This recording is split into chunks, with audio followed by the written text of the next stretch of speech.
आज जो है आप लोगों के दरमियान में आना इसलिए पड़ा कि कल यानी 2 रोज़ क़ब्ल मुझे जो है एक नेशनल ह्यूमन राइट्स कमीशन से एक लेटर आया। लेटर डेटेड 29/7/2020 जो आलेर एनकाउंटर के ताल्लुक़ से, उस आलेर एनकाउंटर के सिलसिले में हम एक कंप्लेंट किए थे। जैसा कि आप लोगों को याद होगा कि 7 अप्रैल 2015 के दिन तेलंगाना में आलेर मुकाम जो वरंगल से क़रीब में आता है, वहाँ से वरंगल जेल से लेकर कुछ मुस्लिम लड़कों को जो वक़ारुद्दीन अहमद, सैयद अमजद, मोहम्मद ज़ाकिर, मोहम्मद हनीफ़ और इजहार ख़ान, इनको जो है तेलंगाना पुलिस की तरफ से एनकाउंटर कर दिया गया था। तो जैसे ही एनकाउंटर हुआ 29/7 हमने जब ही इस एनकाउंटर के बारे में, यानी 7 अप्रैल 2015 को जो एनकाउंटर हुआ था, तो मजलिस बचाओ तहरीक की तरफ से हम शुरू दिन से ही ये कहते आ रहे थे कि भाई ये एनकाउंटर फ़र्ज़ी है, क्योंकि उस वक़्त के जो तस्वीर थे, यानी आप देख सकते थे कि जो लड़कों के हाथ में हथकड़ी थी उनको जो है गोली मार दिया गया। तो वो तस्वीर को देखकर ये अंदाज़ा लग रहा था कि ये एनकाउंटर जो है फ़र्ज़ी है। यानी आप देख सकते हैं, अभी भी तस्वीर मेरे सामने हैं कि ये तस्वीर है और आपके एक क्लियर कट पिक्चर है ये कि हाथ में एक हथकड़ी है और दूसरे हाथ में जो है पुलिस वाले राइफ़ल डाल के एनकाउंटर कर दिए थे। तो बात यहाँ पर यह थी कि आया पुलिस को किसने हक़ दिया ये एनकाउंटर करने का। इनके ऊपर क्या केस था मैं वो आगे समझाऊंगा आपको, लेकिन नेशनल ह्यूमन राइट्स कमीशन को मैं सलाम करता हूँ कि जो अपना ऑर्डर आया, ऑर्डर डेटेड 20, यानी हमको जो लेटर आया 29/7/2020, उसमें मैं ही कंप्लेनेंट था। मेरा कंप्लेंट जो है 21/4/2015, यानी उस वक़्त के जो ह्यूमन राइट्स कमीशन के चेयरमैन थे जस्टिस KG बालाकृष्णन, वो यहाँ पर हैदराबाद आया था कमीशन। तो मैं हमारे डॉक्टर हनीफ़ की अहलिया को लेकर उनके बच्चों को और दूसरे जो आलेर एनकाउंटर में मरे थे उन लोगों को ले जाकर हम उनसे, उस वक़्त के chairman national human rights commission से हम मुलाकात किए थे। मुलाकात करने के बाद में उनको सारी तफसील सुनाए और पिटीशन दिए थे। तो 16/7 को पिटीशन को कंसिडर करते हुए पहला एक लेटर लिखे थे, यानी अपना ऑर्डर पास करने के बाद में नेशनल ह्यूमन राइट्स कमीशन ये ऑर्डर पास किया कि जितने लोग मरे हैं उनके तमाम लोगों को 5-5 लाख रुपए दिया जाए। वक़ार के लोगों को 5 लाख, अमजद के लोगों को 5 लाख, ज़ाकिर के लोगों को 5 लाख, डॉक्टर हनीफ़ और इजहार ख़ान के लोगों को। नेशनल ह्यूमन राइट्स कमीशन ये ऑर्डर पास करना खुद ये है कि ये एनकाउंटर फ़र्ज़ी था। ये एनकाउंटर तो स्टेट गवर्नमेंट को नेशनल ह्यूमन राइट्स कमीशन की तरफ से पहला लेटर आता है 2018 में, 12/7/2018 को पहला लेटर आया। फिर एक रिमाइंडर 9/10/2018 को एक रिमाइंडर, फिर एक 2019 में 2 रिमाइंडर आए, 16/1/2019 को एक रिमाइंडर, 4/6/2019 को एक रिमाइंडर के 5 लाख रुपए आप दीजिए। लेकिन तेलंगाना गवर्नमेंट जो है नेशनल ह्यूमन राइट्स कमीशन को कोई जवाब नहीं देता है। तेलंगाना के चीफ सेक्रेटरी जो है 26/6/2019 को एक लेटर लिखते हैं नेशनल ह्यूमन राइट्स कमीशन को और 3 महीने का टाइम पूछते हैं कि नेशनल ह्यूमन राइट्स कमीशन के ऑर्डर को इम्प्लीमेंट करने के लिए। 26/6/2019 होके भी आज 1 साल होने को आ रहा है तकरीबन, अभी तक जो है ना तो नेशनल ह्यूमन राइट्स कमीशन को कोई जवाब जाता है स्टेट गवर्नमेंट की तरफ से, ना तो इस ऑर्डर को इम्प्लीमेंट किया जाता है। अब यहाँ पर इस ऑर्डर के पेश नज़र मजलिस बचाओ तहरीक ये मुतालबा करती है कि सबसे पहले तो नेशनल ह्यूमन राइट्स कमीशन के ऑर्डर को इम्प्लीमेंट करना चाहिए, सबको 5-5 लाख रुपए दे देना चाहिए। दूसरा, उस वक़्त के जो पुलिस वाले इसमें इन्वॉल्व थे इस एनकाउंटर में, उनके ऊपर जो है क़त्ल का मुकदमा दायर करते हुए पूरों को गिरफ़्तार करना चाहिए। उस वक़्त कौन डायरेक्टर जनरल ऑफ पुलिस था, उसके ख़िलाफ़ में भी कार्रवाई करना चाहिए।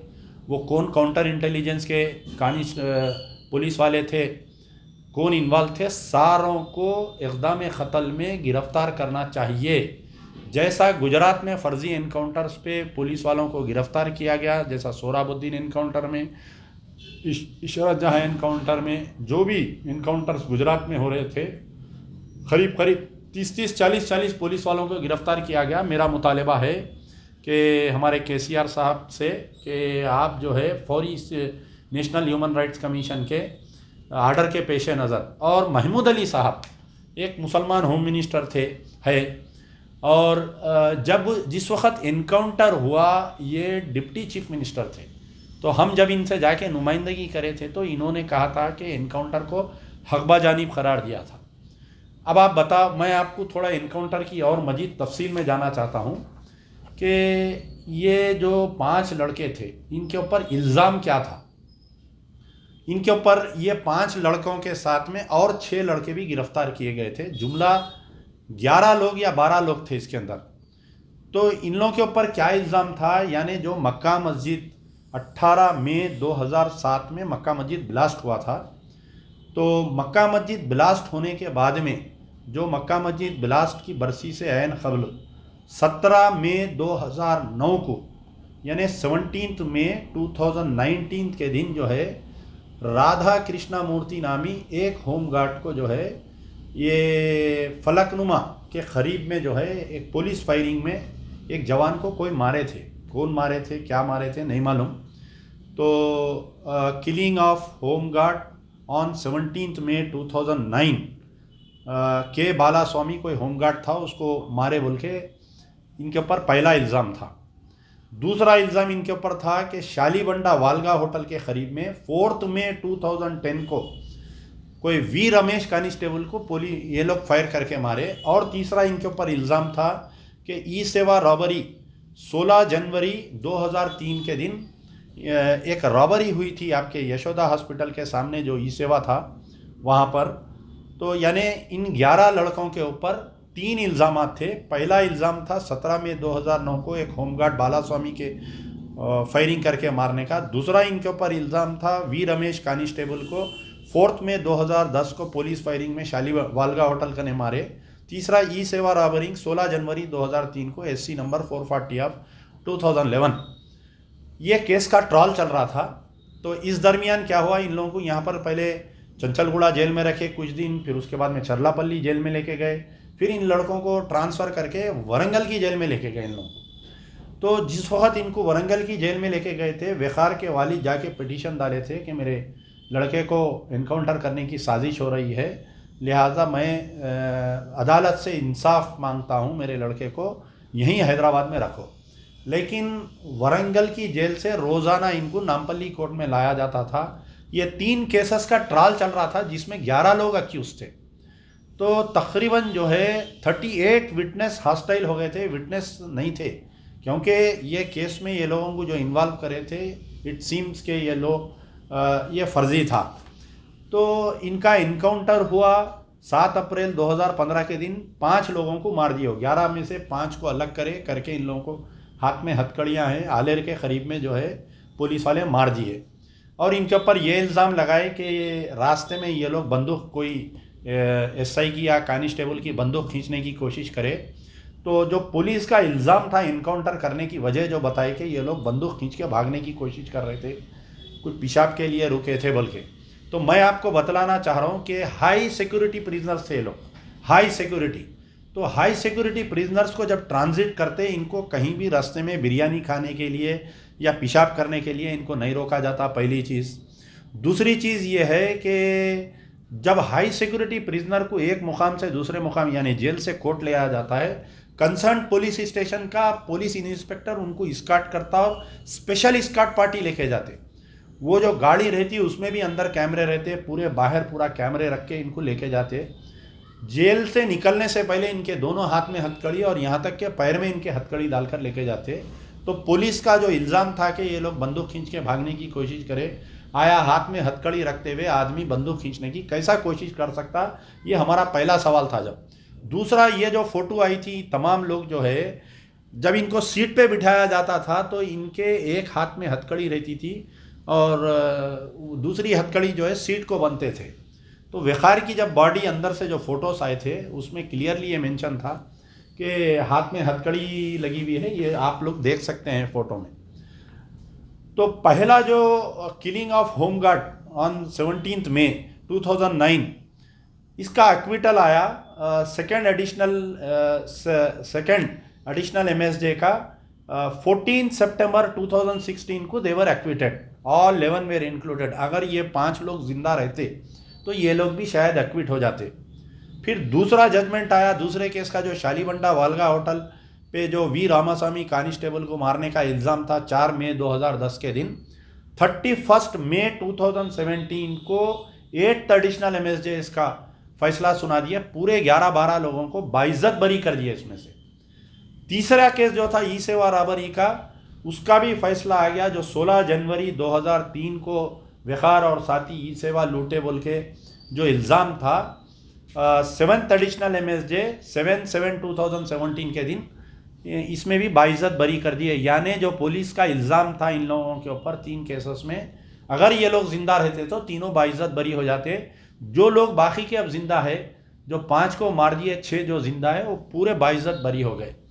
अब ये फैसला, ये इनकाउंटर होने के बाद में सबसे बड़ा रोल जो है यहाँ की जो सियासी जमात थी, मुस्लिम डिप्टी चीफ मिनिस्टर थे उस वक़्त पे, आज वो बेचारे होम मिनिस्टर है, उनके मुंह में ज़बान नहीं है। मुसलमानों का कत्लेआम हुआ, इनकाउंटर हुआ, KCR साहब खुद खामोश रहे, होम मिनिस्टर खामोश रहे। उस वक़्त के जो मजलिस इत्तेहादुल मुस्लिमीन के कायदीन असदुद्दीन ओवैसी। और सबसे बड़ी हैरत की बात है कि ये जितने बच्चे हैं, एक इजहार खान को छोड़ के बाकी के पूरे बच्चे जो है हैदराबाद पार्लियामेंट के हैं। इनके भाई अकबरुद्दीन ओवैसी जो शेर बोलते हैं ना, वो शेर के इलाके के 3 बच्चे हैं। रियासत नगर मोहम्मद अमजद जो है बंदलागुड़े में रहने वाला है, ये जाकिर जो है मोइन बाग में रहने वाला है, और ओल्ड मलकपेट में अहमद बलाला के एरिया में वक़ार का घर है। यानी हैदराबाद पार्लियामेंट के 4 बच्चे हैं, एक उत्तर प्रदेश का बच्चा है, जिनको 5 लोगों को इनकाउंटर करे असदुद्दीन ओवैसी। इनकाउंटर 2015 में हुआ, आज 16, 17, 18, 19, 20 आ गया। 5 साल में एक मर्तबा भी ना पार्लियामेंट में इस मसले को उठाए, ना कभी जाके सुप्रीम कोर्ट में इस मसले को डाले। बैरिस्टर है असदुद्दीन ओवैसी, आप काला कोट पहन के जाना था, मेरे बच्चों को मारे, मेरे बच्चों के साथ नाइंसाफ़ी हुई। कभी असदुद्दीन ओवैसी आलेर एनकाउंटर के बारे में कोई गुफ्तगू नहीं करे। हर इलेक्शन के करीब में इनके MLAs क्या करते, अकबरुद्दीन या इनके MLAs, एक असेंबली में 0 आवर हुआ करता है। 0 आवर जिसको बोलते हैं, जहाँ पर हुकूमत जो है कोई किसी के लिए जवाब देने रहती, उठ के MLAs जो दिल में आया बोल लो। अकबरुद्दीन ओवैसी 2 या 3 मरतबा, 1 या 2 मरतबा असेंबली में आलेर एनकाउंटर के बारे में बोले, जिसका कोई नतीजा नहीं निकला। अगर कहीं पर मुकाम पर भोपाल में एनकाउंटर होता या कहीं होता तो असदुद्दीन ओवैसी नेशनल मीडिया में बहुत बोलते, लेकिन यहाँ पर एनकाउंटर पे जो है असदुद्दीन ओवैसी कभी। अरे जुल्म की इंतहा ये है कि इन मासूम जो एनकाउंटर हुआ, इनका नमाज जनाजा जब पढ़ाया गया, इनकी तदफीन हुई, तो मजलिस के असदुद्दीन ओवैसी, अकबरुद्दीन ओवैसी, अहमद बलाला, अहमद पाशा कादरी, मुमताज़ अहमद खान, इतने 7 MLA और कारपोरेटर्स रहने के बावजूद कभी भी किसी ने भी इनकी ना नमाज जनाजा में आए, ना इनके घर को जाके कभी पुरसा दिए। हिंदुस्तान में कहीं भी कुछ भी वाक़या हो तो फौरी असदुद्दीन ओवैसी आ जाते मीडिया में। उनके खुद हल्के के 5 बच्चों का इनकाउंटर हुआ। इनकाउंटर होने के बाद में तेलंगाना गवर्नमेंट की तरफ से एक जियो इशू किया गया था 13/4/2015 के दिन। क्या बोलकर जियो इशू हुआ था कि हम जो है स्पेशल इन्वेस्टिगेशन टीम फॉर्म करे हैं, और उस टीम में, स्पेशल इन्वेस्टिगेशन टीम में, ये जियो की कॉपी है, देखिए मेरे पास, एक जियो इशू किया गया था। उस कॉपी में जो है संदीप चंडलिया IPS, उस वक्त पे IG personal and as chief of SIT, यानी सिट के चीफ थे उन्होंने बेचारे। संदीप चंडलिया साहब आजकल DG प्रिजन्स बने हुए हैं। शाहनवाज कासिम SP खम्मम डिस्ट्रिक्ट थे, अब आजकल उन्होंने DG प्रिजन्स इन आंध्रा है। Shri M Dayanand Reddy DSP intelligence department, Shri M Ramana Kumar ACP Madhapur Cyberabad, Shri L Raja Venkat Reddy inspector Chaderghat, Shri S Ravinder inspector Humayun Nagar. ये स्पेशल इन्वेस्टिगेशन का फॉर्म 13/4/2015 को अमल में आया। एक मर्तबा भी ये टीम जाकर आलेर एनकाउंटर का कहाँ पर एनकाउंटर हुआ उसका मायना नहीं किए, ना विक्टिम्स के वालिदैन से मिले, ना उनके भाइयों से मिले। एक मर्तबा भी ये टीम नहीं आई और बाद में ये पता चला था कि हमारे संदीप शंडलिया गवर्नमेंट को लेटर लिख दिया कि मैं इस टीम का चीफ नहीं रह सकता हूँ। और वो टीम स्पेशल इन्वेस्टिगेशन टीम आज की तारीख तक ऐवान असेंबली में रिपोर्ट दाखिल नहीं करी। मजबूत क़यादत है हमारे कने, असदुद्दीन, अकबरुद्दीन, 7 MLA, मेयरा, डिप्टी मेयरा क्या क्या किए मजलिस में, लेकिन कभी भी ऐवान असेंबली में इस मसले पर हंगामा नहीं हुआ। बराए तौर पर आवाम को बेवकूफ़ बनाने के लिए 1-2 मिनट उठ के बोल देते वो आलेर एनकाउंटर का क्या हुआ साहब, बच्चे खुश हो जाते, भक्त निकल जाते बाहर बोल लेते हुए कि अकबर साहब आवाज़ उठाए, मजलिस आवाज़ उठाई। तो आज मेरा मुतालबा है कि ये इसकी रोशनी में आप देखिए सारे लीडर बयान दिए। मेरे पास मैं अभी उस फाइल को चेक कर रहा था तो हमारे प्रशांत भूषण जो सुप्रीम कोर्ट के लॉयर है उनका एक बेहतरीन स्टेटमेंट है आया था ये आलेर एनकाउंटर के बाद में कि judiciary is not serious when the accused are Muslim, says Prashant Bhushan. ये देखिए आप इनका बयान आया था।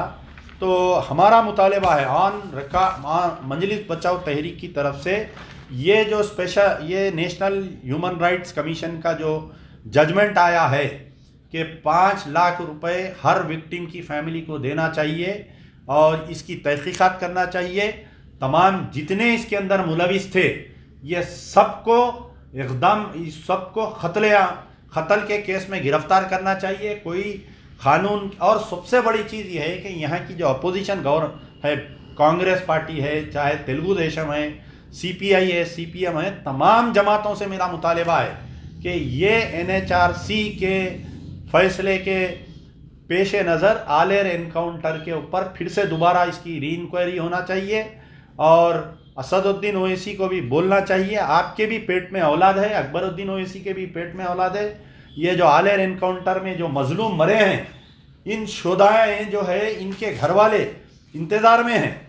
ये आलेर एनकाउंटर में मरने वाले शोधाएँ इंतज़ार में हैं कि कब असदुद्दीन ओवैसी हमारे लिए पार्लियामेंट में आवाज़ उठाएंगे, अकबरुद्दीन ओवैसी कब बोलेंगे, महमूद अली कब बोलेंगे, TRS की अक़लियती कायदीन कब बोलेंगे इस मसले पर। इन लड़कों को अपने लड़के समझकर, अपने भाइयों को भाई समझकर इसके खिलाफ में आवाज़ उठाना, इंसाफ के लिए लड़ना चाहिए। अगर आप इंसाफ के लिए नहीं लड़ेंगे तो मैं समझूंगा कि आप जो है मुर्दा ज़मीर है, असदुद्दीन मुर्दा ज़मीर है, महमूद अली मुर्दा ज़मीर है समझूंगा मैं, अकबरुद्दीन ओवैसी मुर्दा ज़मीर है समझूंगा। खुदारा इनके ऊपर आवाज़ उठाइए। इतना बड़ा फैसला आ चुका है, आज सारी रियासत हल गई है फैसला आने से। अमजदुल्ला खान के पिटीशन पर आया, किसी ने हिम्मत नहीं किया। यकीनन ये आलेर एनकाउंटर का मसले पर लड़ने पर मुझे बहुत तकलीफ़ा मिले। मेरी सीट को रिजर्व कर दिया गया आजमपुरे को, मेरे को पुलिस वाले इलेक्शन में सताए, कई बार बोल भी जाए कि आप ये आलेर एनकाउंटर का मसला छोड़ दो नहीं तो हम आपको परेशान करेंगे। मैं अल्लाह पर भरोसा करके लड़ा, हालांकि कुछ लोग इनके फैमिलीज वाले भी मेरा साथ छोड़ दिए थे, साथ नहीं दे रहे थे, लेकिन मैं अकेला तनाव तकदीर अल्लाह पर भरोसा करके लड़ा। ये आज फैसला आया है, आज इस फैसले के ऊपर आवाज़ उठाना चाहिए। इन शहीदों को इंसाफ दिलाना चाहिए, इन शहीदों के मजलूम घर वालों को इंसाफ दिलाना चाहिए। यार जिंदा सोबत बाकी।